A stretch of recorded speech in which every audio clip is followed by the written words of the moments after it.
कहानी की शुरुआत होती है एक वीरान और सुनसान रास्ते से, जहां एक कार तेजी से आगे बढ़ रही थी। कार में जैक और उसकी खूबसूरत गर्लफ्रेंड एमिली बैठे हुए थे। सब कुछ सामान्य लग रहा था, लेकिन अगले कुछ घंटों में हालात पूरी तरह बदलने वाले थे। हमारी इस कहानी का हीरो जैक कहीं से सुन चुका था कि उस भयानक और वीरान जंगल के बीच एक बेहद खूबसूरत और रहस्यमयी जगह छिपी हुई है, जहां बहुत कम लोग पहुंच पाते हैं। बस फिर क्या था, वह बिना देर किए अपनी खूबसूरत गर्लफ्रेंड एमिली को उस अनजान जगह की सैर कराने के लिए अपनी कार में लेकर निकल पड़ा। जैक के दिमाग में एक और बड़ा प्लान भी चल रहा था। उसने तय कर रखा था कि वहां पहुंचने के बाद वह उसी सुनसान जमीन पर घुटनों के बल बैठकर एमिली को शादी के लिए प्रपोज करेगा। उसे पूरा यकीन था कि यह एक ऐसा रोमांटिक और यादगार सफर बनने वाला है जिसे वे दोनों जिंदगी भर कभी नहीं भूल पाएंगे। लेकिन तभी कुछ ऐसा हुआ जिसने जैक के सब्र का बांध तोड़ दिया। जैसे जैसे रास्ते का नजारा और ज्यादा सूना, डरावना और वीरान होता गया, अचानक उनकी कार के जीपीएस नेविगेशन का सिग्नल पूरी तरह गायब हो गया। सिग्नल जाते ही जैक ने घबराकर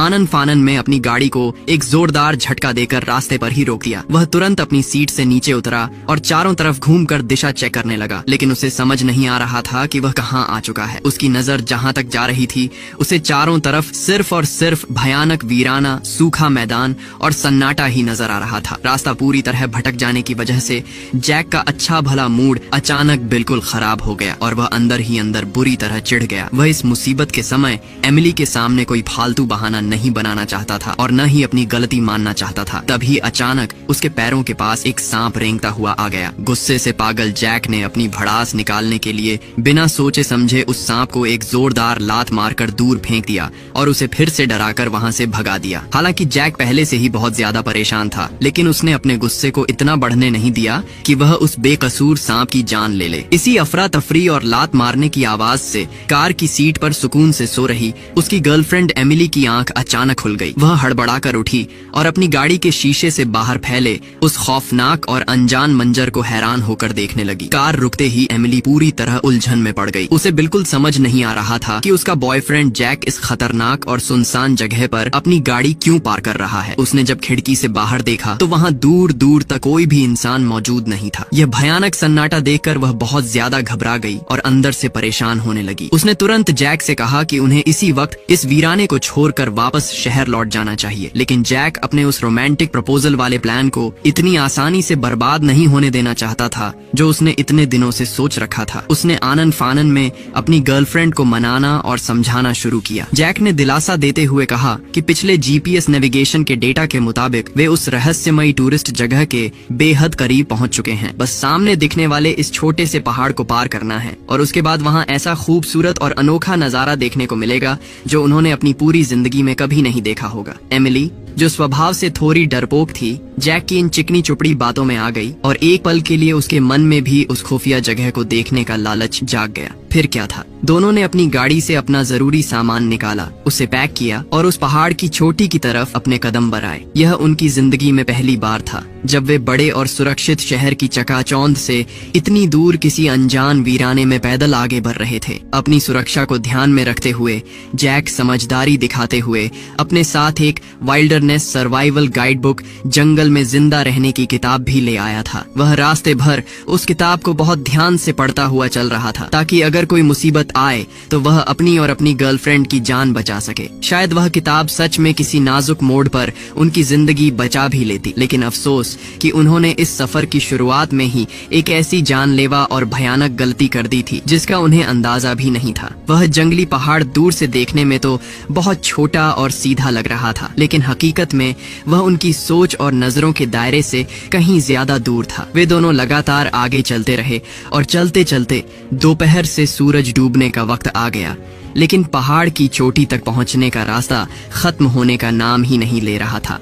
और इससे भी ज्यादा बुरी बात तो यह थी कि वे दोनों कार से बहुत हड़बड़ी में निकले थे, जिसकी वजह से उनके पास खाने पीने का जरूरी सामान और पानी बहुत ही कम था। देखते ही देखते अब उनके पास इस तपते रास्ते पर जिंदा रहने के लिए सिर्फ आधी बोतल पानी ही बचा था। खुशनसीबी से इतनी मुश्किल और थका देने वाली चढ़ाई के बाद आखिर में वे दोनों उस पहाड़ की चोटी पर पहुंच ही गए। लेकिन जैसे ही जैक उस पहाड़ के सबसे ऊंचे हिस्से पर खड़ा हुआ और उसने अपनी नजरें उठाकर सामने देखा तो वहाँ का नजारा देखकर उसके पैर तले जमीन खिसक गई और उसका पूरा बदन डर से ठंडा पड़ गया। उस पहाड़ का पिछला हिस्सा भी पूरी तरह से सूखा, बंजर और वीरान था। वहाँ किसी टूरिस्ट प्लेस का नामो निशान तो दूर दूर तक किसी इंसानी गतिविधि का कोई नाम तक नहीं था। एमिली अपने सामने का ऐसा भयानक और उजरा हुआ नजारा देखकर पूरी तरह निराश हो गई। अब वह एक कदम भी आगे नहीं बढ़ना चाहती थी। उसने डर और गुस्से में जैक से साफ कह दिया कि वे इसी वक्त वापस अपनी गाड़ी की पार्किंग वाली जगह पर लौटेंगे। लेकिन मुसीबत ये थी कि उस समय तक आसमान में पूरी तरह अंधेरा छा चुका था। उन्हें रात के सन्नाटे में रास्ता और दिशा बिल्कुल दिखाई नहीं दे रहे थे और वे बस एक धुंधले से अंदाजे के सहारे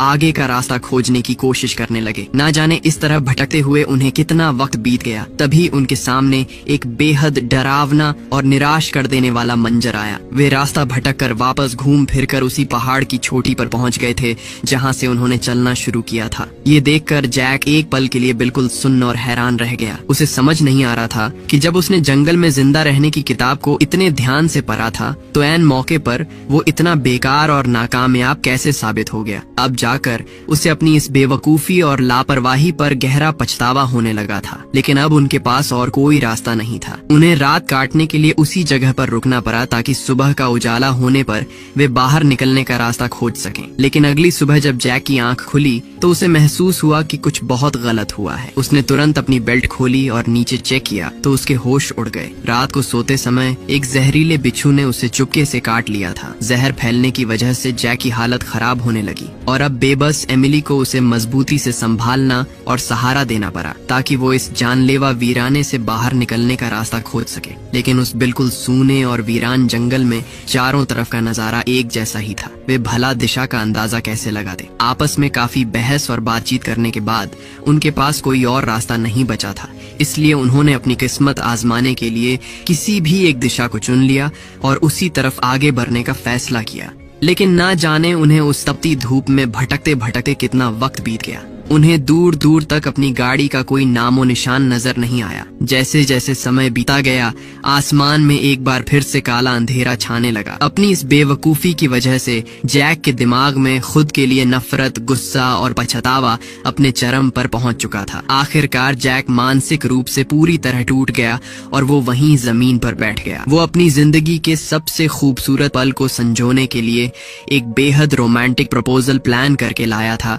लेकिन किस्मत देखो कि आज वे दोनों इस भयानक वीराने में मौत के जाल में फंसे हुए थे। खुशकिस्मती से इतनी बड़ी मुसीबत में होने के बाद भी उसकी गर्लफ्रेंड एमिली ने उस पर कोई गुस्सा नहीं किया और ना ही उसे ज्यादा दोष दिया। वे दोनों चुपचाप एक जगह बैठ गए और इस बात की फिक्र करने लगे कि क्या वे कभी इस नर्क से जिंदा बाहर निकल भी पाएंगे या नहीं। लेकिन पिछले 2 दिनों की भाग दौड़, बिच्छू के जहर के दर्द और इस भयानक मानसिक तनाव की वजह से वे पूरी तरह थकर चूर हो चुके थे और जल्द ही दोनों गहरी नींद के आगोश में समा गए। लेकिन उन्हें अंदाजा भी नहीं था कि एक इससे भी बड़ा और खौफनाक संकट आगे उनका इंतजार कर रहा था। अगली सुबह जब जैक की आंख खुली और वो अपनी उस बेहोशी जैसी गहरी नींद से बाहर आया तो उसने देखा कि उसकी गर्लफ्रेंड एमिली में कोई हलचल नहीं हो रही थी। वो बिल्कुल बेजान पड़ी थी।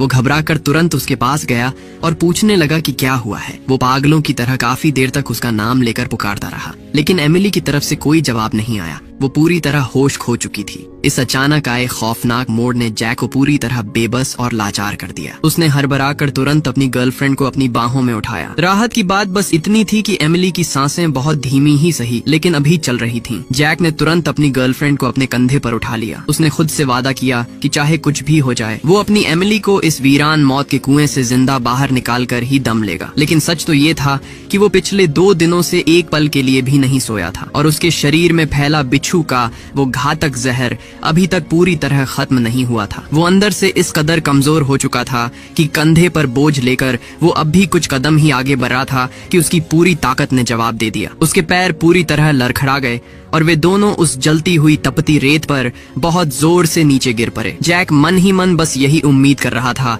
कि काश इस भयानक मुसीबत में कोई फरिश्ता आकर उनकी मदद कर दे। लेकिन इस सूने और खौफनाक वीराने में दूर दूर तक कोई भी इंसान मौजूद नहीं था। अब उसे अच्छी तरह समझ आ चुका था कि इस मौत के जाल से निकलने के लिए उसे जो कुछ भी करना है सिर्फ और सिर्फ खुद के दम पर ही करना होगा। जैक ने एक बार फिर अपनी बची कुची पूरी ताकत समेटी और बेहोश एमिली को अपनी बाहों में उठा लिया। वो बहुत ही मुश्किल से लड़खड़ाते हुए एक एक कदम आगे बढ़ाने लगा। इस समय आसमान से सूरज आग उगल रहा था और वहाँ बहने वाली हवा में भी तपती हुई गर्म लू के थपेड़े चल रहे थे, जिससे सांस लेना भी भारी हो रहा था। जैक के शरीर की पूरी ताकत पहले ही खत्म हो चुकी थी, लेकिन उसके दिल में अपनी गर्लफ्रेंड को हर हाल में जिंदा बचाने का जो एक पागलपन और जुनून था, बस उसी जिद के सहारे वो इस नरक में लगातार पैर घसीट रहा था, चाहे उसे अपनी जान की आखिरी बाजी ही क्यों न लगानी पड़े। वो एमिली के बेजान शरीर को समेटकर इस खामोश मौत के वीराने से आजाद कराकर ही रहेगा। न जाने इस तपती धूप में तड़पते और भटकते हुए उन्हें कितना वक्त बीत गया, लेकिन तभी चलते चलते वे एक थोड़ी नीचे हिस्से वाली पहाड़ी के पास पहुंचे। यहाँ की मिट्टी में एक अजीब सी और बेहद दुर्लभ नमी महसूस हो रही थी, जिसे देखकर लगा कि अस्थायी रूप से रुकने और खुद को संभालने के लिए ये जगह दूसरी जगहों से थोड़ी बेहतर हो सकती है। जैक ने बहुत ही सावधानी के साथ एमिली को नीचे जमीन पर सुलाया और खुद पागलों की तरह भागकर पास की रेतीली जमीन पर चला गया। वो बिना एक पल गंवाए अपने दोनों हाथों से जंगली जानवरों की तरह रेत को नीचे की तरफ गहरे गड्ढे में खोदने लगा। उसे उम्मीद थी कि शायद इस नमी के नीचे उन्हें पीने के लिए 2 बूंद पानी मिल जाए, लेकिन अफसोस उसकी फूटी किस्मत ने यहाँ भी उसका साथ छोड़ दिया। उस रेत की गहराई में नमी का एक कतरा तक मौजूद नहीं था। जैक इस गहरी नाकामी से अंदर से बिल्कुल टूट गया और निराश हो गया, लेकिन इस बेबसी के आलम में वो इस कड़वी हकीकत को स्वीकार करने के अलावा और कुछ नहीं कर सकता था। ठीक उसी वक्त जब जैक पूरी तरह से निराश होकर मौत के सामने हार मान चुका था, अचानक सन्नाटे को चीरती हुई आसमान से एक भारी गड़गड़ाहट की आवाज गूंजी। वो अपनी पूरी ताकत लगाकर किसी तरह घुटनों के बल उठ खड़ा हुआ और पागलों की तरह अपनी नजरें चारों तरफ दौड़ाने लगा। जब उसने लड़खड़ाते हुए अपना सिर उठाकर ऊपर देखा तो नीले आसमान को चीरता हुआ एक बड़ा हवाई जहाज वहां से गुजर रहा था। आसमान में उड़ते उस जहाज को देखकर जैक के अंदर उम्मीद की एक नई किरण जग गई और वो खुशी से झूम उठा। उसने बिना एक पल गंवाए आनन फानन में अपने बदन से शर्ट उतारी और उसे हवा में पागलों की तरह लहराते हुए आसमान की तरफ जोर जोर से चिल्लाने लगा। लेकिन अफसोस, उसकी किस्मत खराब थी। वो हवाई जहाज वहां बिल्कुल नहीं रुका और सीधे आगे उड़ गया। जो उम्मीद अभी अभी जगी थी वो पल भर में ही टूटकर बिखर गई।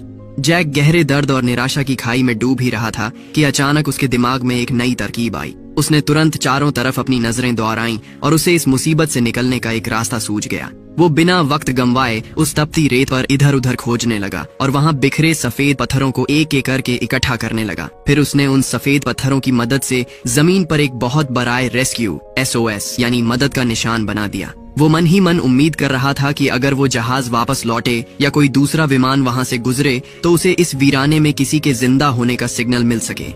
ये सारा काम खत्म करने के ठीक बाद जैक को अचानक बहुत तेज यूरिन पेशाब करने की जरूरत महसूस हुई। तभी इस भयानक और लाचार कर देने वाले हालात में अचानक उसके दिमाग की बत्ती जली और उसे एहसास हुआ कि इस रेगिस्तान की जानलेवा स्थिति में जिंदा रहने के लिए यूरिन भी पानी का एक बेहद जरूरी जरिया बन सकता है। लेकिन मुसीबत ये थी कि वो अभी हड़बड़ी में वहां से निकला था और पानी का इकलौता कप वहीं छोड़ आया था जहां सुबह उसकी आंख खुली थी। खुद को दोबारा रास्ता भटकने से बचाने के लिए उसने जानबूझकर एक मजबूत सूखी टहनी खोजी। वो अपनी याददाश्त के सहारे उसी दिशा में वापस चलने लगा और रेत पर उस टहनी से एक साफ निशान बनाता गया ताकि वो बिना भटके वापस लौट सके। जैसे ही जैक वहां से आगे बढ़ा, जमीन पर बेहोश पड़ी उसकी गर्लफ्रेंड एमिली की आंख खुल गई और वो अपनी उस बेहोशी से बाहर आई। इस समय उसे अपने पूरे बदन में बहुत तेज दर्द और अकड़न महसूस हो रही थी। खासकर उसके कंधे पर ऐसा महसूस हो रहा था जैसे कोई नुकीला कांटा चुभ रहा हो, मानो किसी ने एक साथ हजारों सुइयां चुभो दी हों। उसने पूरी हिम्मत जुटाकर अपनी शर्ट को ढीला किया और अपने कंधे को चेक किया।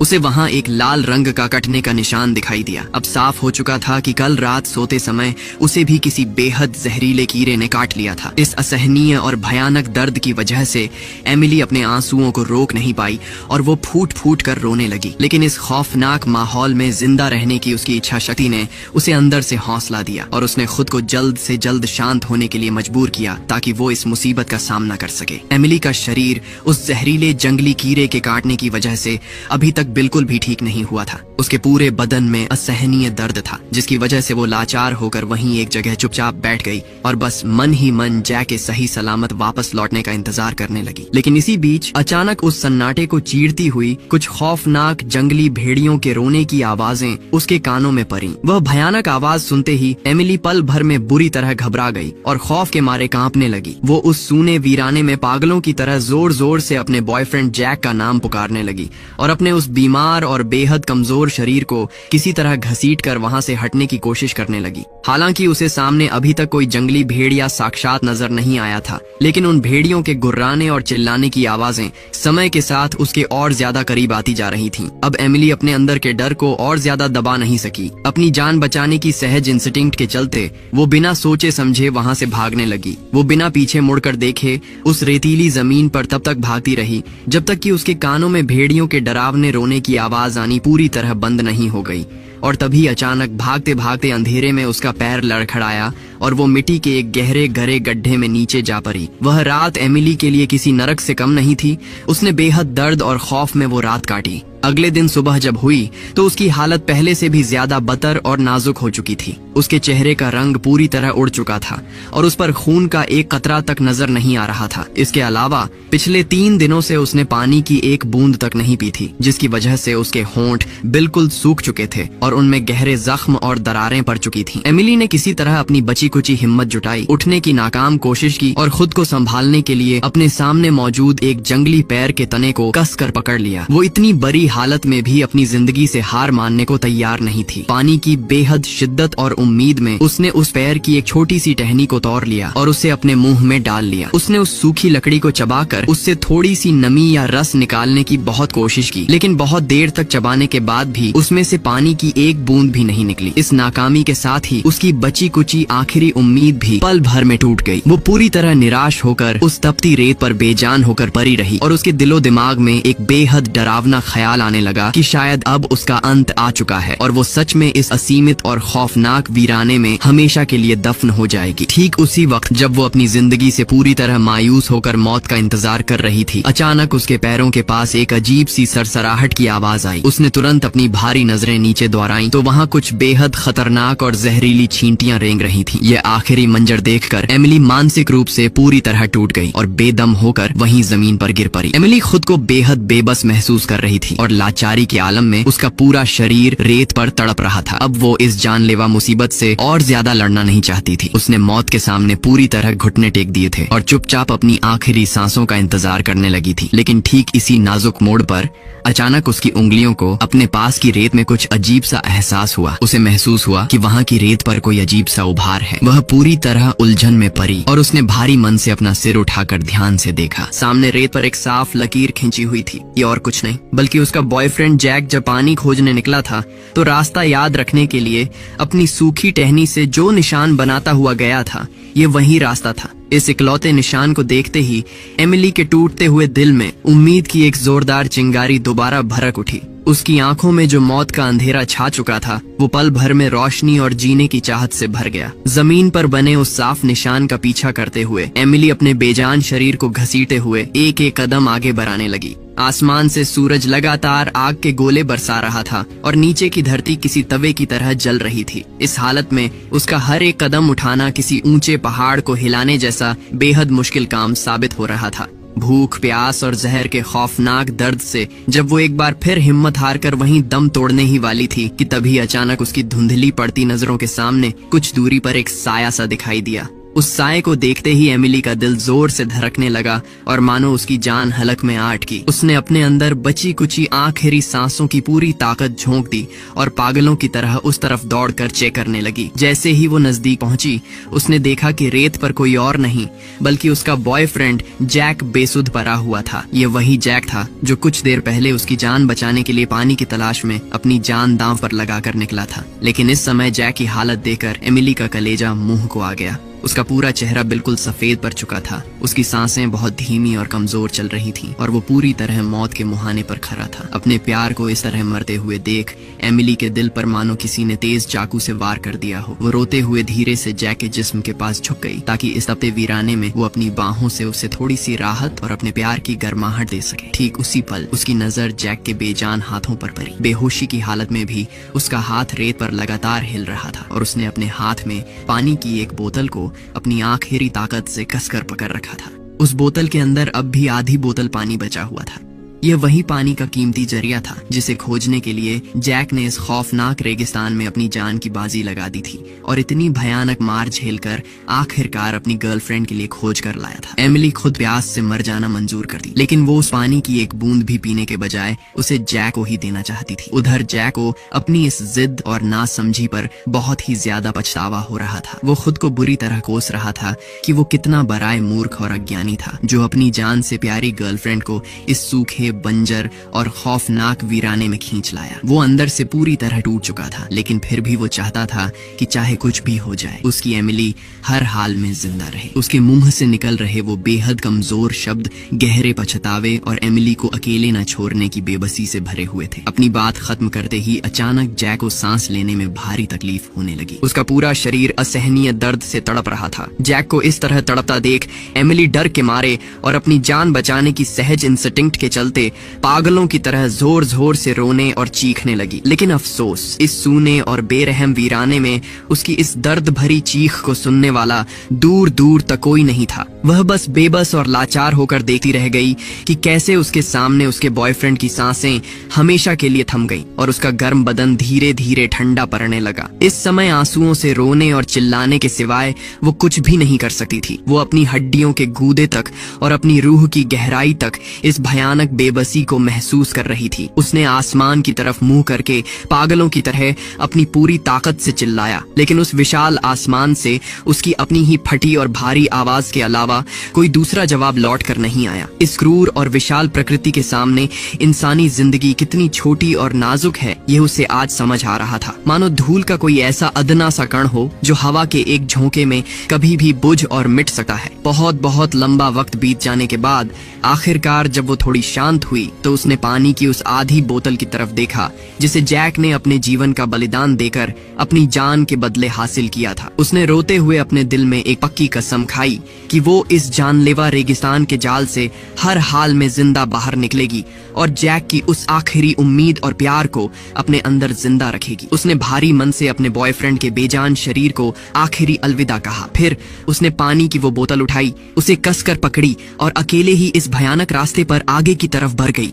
लेकिन प्रकृति की ये क्रूरता और बेरहमी उसकी सोच और कल्पना से कहीं ज्यादा परे थी। वो अभी उस जगह से थोड़ी ही दूर आगे बढ़ी थी कि आसमान से बरसती उस झुलसा देने वाली तेज धूप ने उसके बदन को बुरी तरह झुलसा दिया और आखिरकार वो बेदम होकर तपती रेत पर नीचे गिर पड़ी। इस समय तक उसके शरीर की बची कुची पूरी ताकत पूरी तरह खत्म हो चुकी थी। हालत इस कदर बदतर हो चुकी थी कि उसके अंदर अपने पैरों पर सीधे खड़े होने तक की हिम्मत नहीं बची थी। लेकिन उसके सीने में सुलग रही जिंदा रहने की वो जबरदस्त चाहत और जैक की आखिरी उम्मीद ने उसे अंदर से बिखरने नहीं दिया। वो बार बार खुद से बस यही कह रही थी कि उसे हर हाल में जिंदा रहना है। वो इस तरह यहाँ घुटने नहीं टेक सकती। इसलिए एमिली ने हार मानने के बजाय अपने हाथों और घुटनों के बल उस जलती हुई रेत पर रेंगना शुरू कर दिया। उस वीराने में आगे बढ़ने वाला रास्ते का एक एक इंच का टुकड़ा उसके लिए मौत की सजा जैसा बेहद मुश्किल लग रहा था। न जाने वो उस तपते रेगिस्तान में कितनी देर तक इसी तरह रेंगती रही, लेकिन आखिरकार उसकी नजरों के सामने वो पक्की सड़क दिखाई दे गई जहाँ से वे दोनों इस वीराने के अंदर आए थे। उस पल सड़क को देखकर उसकी बुझती हुई आंखों में गहरे हौसले की एक नई रोशनी चमक उठी। अपने जिस्म में बची आखिरी सांस की ताकत समेटकर वो पूरी जान लगाकर उस सड़क की तरफ दौड़ी। वो उस सूनी सड़क के किनारे किनारे बहुत लंबे समय तक पैदल चलती रही। जब उसने अपनी बोतल में बचा पानी का आखिरी कतरा भी अपनी प्यास बुझाने के लिए पी लिया तो आखिरकार उसे सड़क के किनारे पार्क की हुई अपनी वो गाड़ी दिखाई दे गई। इस मंजिल तक पहुँचते पहुँचते वो सच में पूरी तरह निढाल और पस्त हो चुकी थी। गाड़ी के पास पहुँचते ही उसने तुरंत दरवाजा खोला और अंदर सीट पर बैठ पड़ी। उसे अपने अंदर की घबराहट और बेकाबू धड़कनों को शांत करने में बहुत लंबा वक्त लग गया। जब उसकी सांसें थोड़ी सामान्य हुईं, तो उसने अपनी गाड़ी को स्टार्ट करके वहाँ से भागने के लिए उसकी चाबी खोजना शुरू किया। लेकिन उसने पूरी गाड़ी का कोना कोना छान मारा, चाबी कहीं नहीं मिली। चाबी की जगह उसकी नजर अचानक गाड़ी के डैशबोर्ड में रखे एक लाल रंग के खूबसूरत बॉक्स पर पड़ी। एमिली ने गहरी उलझन, हैरानी और कांपते हाथों से उस लाल बॉक्स को उठाया और उसे धीरे से खोल दिया। उस लाल बॉक्स के अंदर सच में एक बेहद खूबसूरत हीरे की अंगूठी रखी हुई थी। उसे देखते ही एमिली पल भर में सब कुछ समझ गई कि उसका बॉयफ्रेंड जैक इस पूरे ट्रिप की तैयारी किस मकसद से करके लाया था। वो जान गई कि जैक इस सफर के किसी बेहद हसीन और रोमांटिक पल में घुटनों के बल बैठकर उसे शादी के लिए प्रपोज करना चाहता था। उसने बिल्कुल खामोशी से और अपनी आंखों में आंसू लिए उस अंगूठी को उठाया और उसे अपनी अनामिका उंगली रिंग फिंगर में पहन लिया। इसके बाद वो अपनी गाड़ी से नीचे उतरी और चुपचाप उसी जलती हुई रेत पर लेट गई और अपनी मौत के आने का इंतजार करने लगी। इतने सारे भयानक इम्तिहानों, अपनों को खोने के गहरे सदमे और इस जानलेवा सफर के बाद अब उसके शरीर की पूरी ऊर्जा और जीने की आखिरी उम्मीद पूरी तरह से खत्म हो चुकी थी। वो हार मान चुकी थी। लेकिन कहते हैं ना कि किस्मत का खेल भी निराला है। वो हमेशा इंसान को ऐसे वक्त पर हैरान करती है जिसकी किसी ने सपने में भी उम्मीद नहीं की होती। ठीक उसी नाजुक मोड़ पर जब एमिली की चेतना और उसका होश पूरी तरह से गायब होने वाला था, अचानक एक बेहद गर्म और मजबूत हाथ ने आकर उसके बेजान होते शरीर को ऊपर की तरफ उठाया। वो कोई और नहीं बल्कि उस भयानक रेगिस्तानी इलाके में गश्त लगाने वाला एक पेट्रोलमैन, सुरक्षा बल का जवान था, जिसने बिल्कुल सही समय पर वहां पहुंचकर उसे खोज निकाला था। आखिरकार एमिली बहुत भाग्यशाली रही कि उसकी जान बच गई और वो इस मौत के जाल से जिंदा बाहर निकलने में कामयाब रही। और उधर उस खौफनाक और शांत वीराने में बहने वाली गर्म हवाएं शायद आज भी अपनी सनसराहट के साथ किसी अगले मुसाफिर का इंतजार कर